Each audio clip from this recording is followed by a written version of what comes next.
Hi friends, எங்கள் ஊர் வாரியில் பாருங்கள், தண்ணி ஃபுல்லாக போகுது.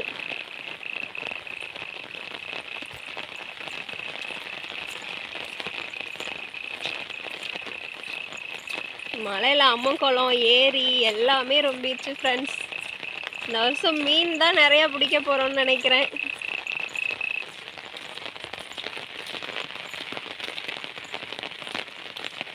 என்ன நட்ட. ஹாய் ஃப்ரெண்ட்ஸ், நாங்கள் பார்த்தீங்கன்னா துறையூர் பக்கத்தில் இருந்து ஒரு கிராமத்துலேருந்து பேசுகிறேன். 4 நாளைக்கு முன்னாடி தான் பயிர் நட்டோம். 2 நாளாக மழை பெஞ்சிட்டே இருக்குது. பாருங்கள் ஃப்ரெண்ட்ஸ், பயிர் எல்லாமே தண்ணியில் எல்லாம் முழுகிருச்சு. இந்த தண்ணிலாம் எப்போ வடியுமோ தெரியலை. ஒரே மழை தான் எங்கள் ஊர் ஃபுல்லாகவே.